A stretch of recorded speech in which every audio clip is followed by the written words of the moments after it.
اللہم صلی وسلم علی نبینا محمد۔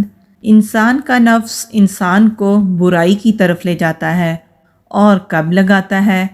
جب خواہشات انسان پر حاوی ہو جاتی ہیں، جب قرآن اور سنت انسان چھوڑ دیتا ہے تو یہ نفس انسان کو دبوچ لیتا ہے، پھر انسان کو اپنی مرضی سے چلاتا ہے اور ہر غلط کام کرنے کے لیے انسان کو تیار کر لیتا ہے۔ ایک صحابی رضی اللہ عنہ نے رسول اللہ صلی اللہ علیہ وآلہ وسلم سے کہا، اے اللہ کے رسول صلی اللہ علیہ وآلہ وسلم، شیطان سے بچنے کا طریقہ بھی آپ نے بتا دیا۔ دنیا میں بھی ہم دل نہیں لگاتے، ہم اپنے نفس کی شرارت سے کیسے بچ سکتے ہیں؟ آپ صلی اللہ علیہ وآلہ وسلم نے ان صحابی رضی اللہ عنہ کا ہاتھ پکڑا اور فرمایا کہ یہ دعا مانگا کرو، اللہم انی اعوذ بک من شر سمعی ومن شر بصری ومن شر لسانی ومن شر قلبی ومن شر منی۔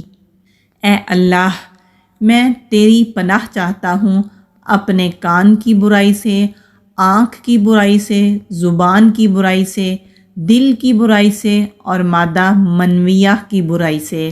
جب انسان یہ دعا مانگتا ہے تو کان حرام نہیں سنتے، آنکھیں حرام نہیں دیکھتی، زبان غیبت نہیں کرتی، غلط بات نہیں بولتی، دل میں برے خیال نہیں آتے، ریاکاری نہیں آتی، اور انسان کی طاقت کو اللہ تعالیٰ کنٹرول کرتا ہے۔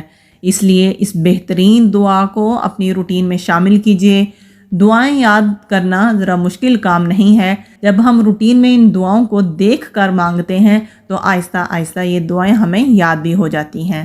اللہ تعالیٰ عمل کی توفیق عطا فرمائے، آمین۔